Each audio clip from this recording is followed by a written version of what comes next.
blood trail. We found one. They were attacked.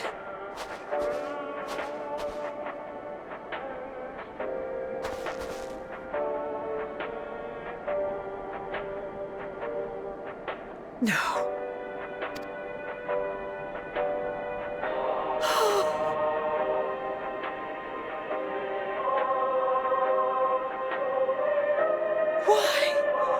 Why wouldn't they?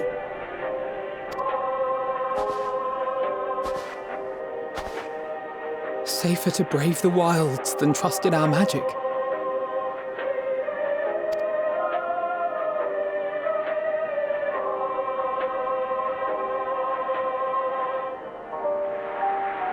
We should have... I should have...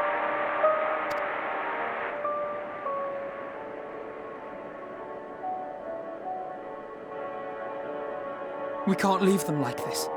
We have to take them home. What if we're only making it worse?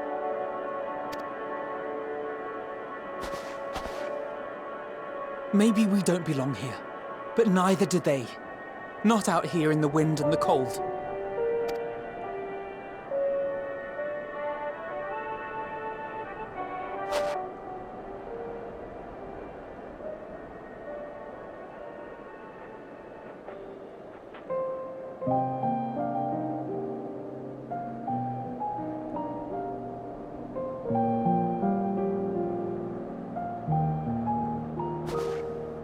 I heard the story about Varus's voice from beyond the grave.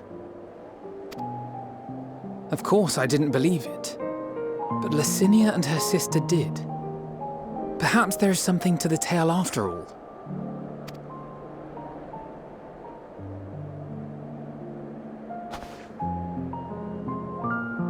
I want to understand, so I'm going to borrow this for a while, if that's all right. You had every reason not to trust us. We came as trespassers, invaders.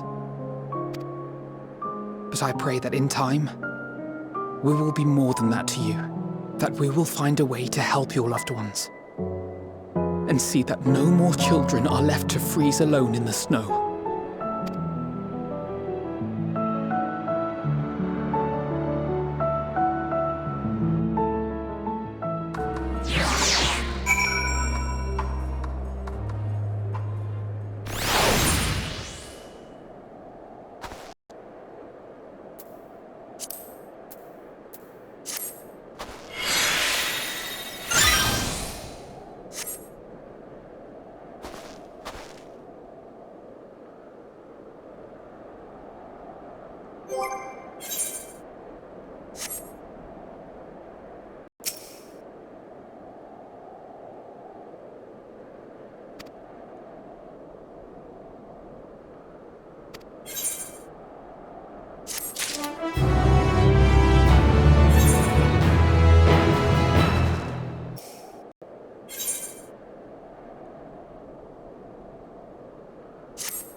Thank you for your report.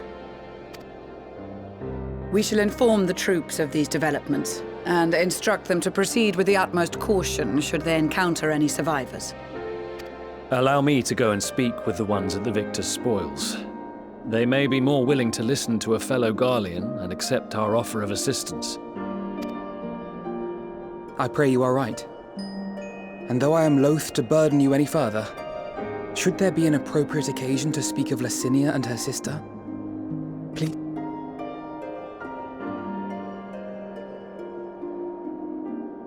I am sorry to have put you through this. My distress is nothing compared to their suffering. So tell me, what else have we learned?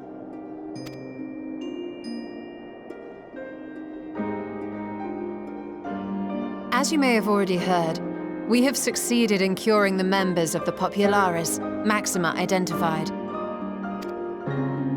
They have provided us with some intriguing insights into the current state of Garlemald.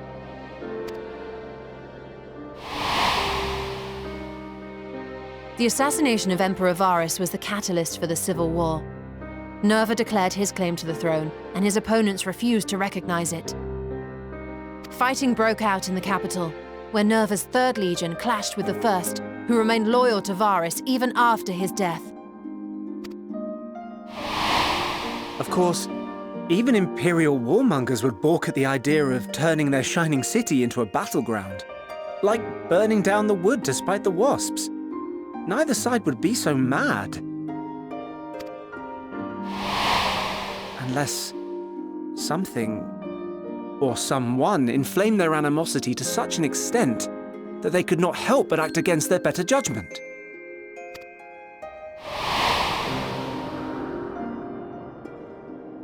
It brings to mind events at the Gimlet Dark, does it not? The Emperor's sudden withdrawal from the front lines, specifically. Nerva and his father, Titus, Varus's then political rival, took advantage of rumors that Crown Prince Zenos had been possessed by a demon. Elidibus, what better way to disparage your enemies than with the truth, or a close enough approximation? Indeed. But before their accusations could be substantiated, many of Titus's followers were silenced. While some were merely stripped of their status, others died under curious circumstances. One after another, suddenly and suspiciously. Again, Elidibus. Like as not, he had a hand in it. No evidence was found to implicate Varus, certainly. Nevertheless, Titus, Nerva, and the Third Legion would have judged it a brazen attempt by the Emperor to rid himself of his political enemies. And then, in the midst of this growing turmoil, Varus Sosgalvis is murdered. And Garlemald's own prodigal son, Gaius van Belsar, is named the murderer. Shortly thereafter, Nerva claims the right of succession, and in response, the First Legion claims the assassination was part of a coup d'etat orchestrated by Titus and Nerva.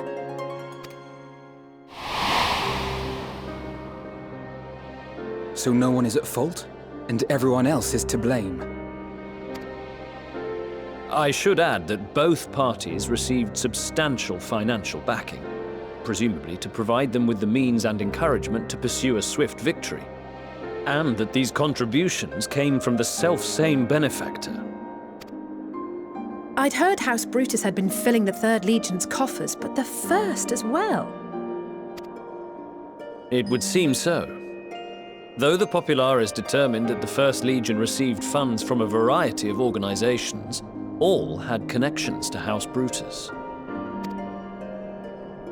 So Fandaniel, in the guise of Alisaie, was playing both sides against each other the entire time. The information we gained from my friends does not end there. One night, shortly after fighting broke out, the capital was shaken by an immense tremor. From that point onward, they have no memories, no recollection of any events, including our clash on the Magna Glaciers. But when asked about the Imperial Palace and its bizarre transformation, they somehow recall Emperor Varus giving them orders in their dreams. May the Tower of Babel stand as testament to the glory of Garlemald. This sounds awfully familiar. We have something to show you all.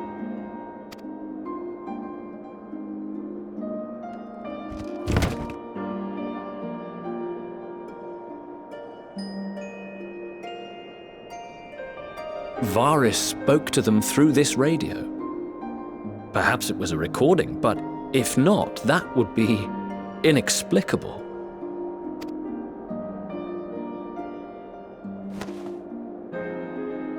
We are of one mind, then.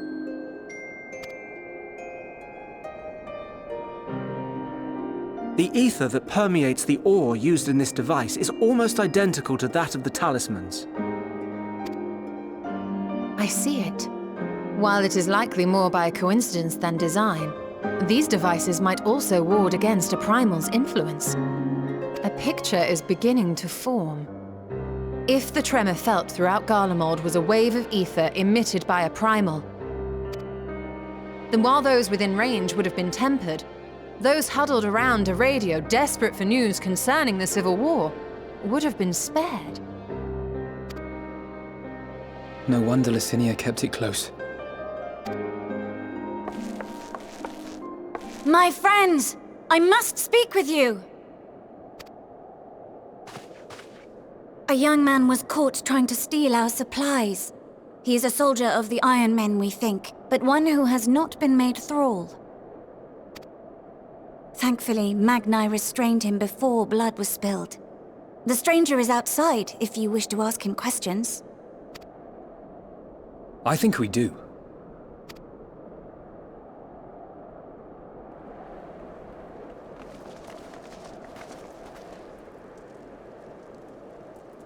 Who do we have here?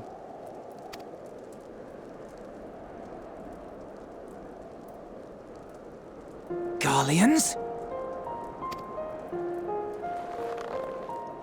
Traitors to your homeland! Have you no shame?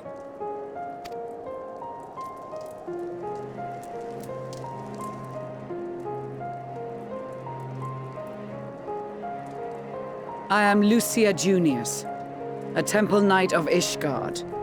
And you are? Jullus Pier Norbanus. And that's all you invaders will get from me. We are not here to invade Garlemald. Far from it. Like you, our allies in Eorzea and the Far East fight in defense of their lives and their loved ones even as we speak. But it is the people of Garlemald who have suffered most. This we know. And that is why we have come to offer you our aid, that we may unite against our common foe.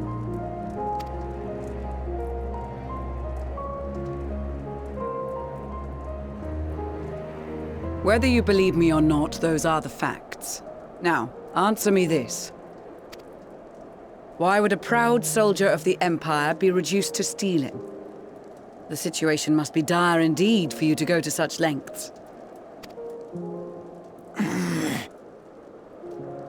If it is supplies you seek, we would gladly share ours, or turn a blind eye while you leave with your spoils. I will not negotiate. My commander will determine how to deal with you and yours. If you wish to treat with him, I will take you, but no more than 3.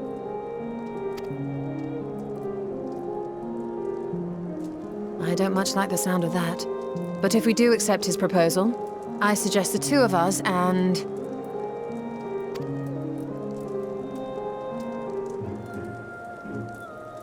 Please allow me and Alisaie to act as envoys. May I ask why? We have seen with our own eyes the hardships the Garleans face. How their futures and lives hang in the balance. It's not the warmest invitation, but it's an opportunity to prove our intentions true. Maybe not a chance to make things right, but a chance to make them better.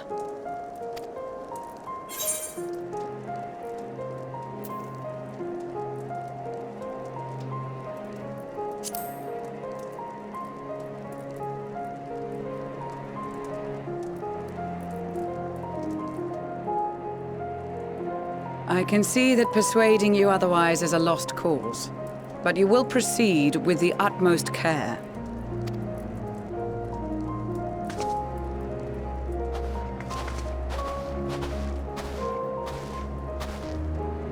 couple of children and what? A sellsword? Is this an insult? Not in the least. You will find that they are more than qualified to speak on our behalf. There are many dangers on the road ahead. I will need that back.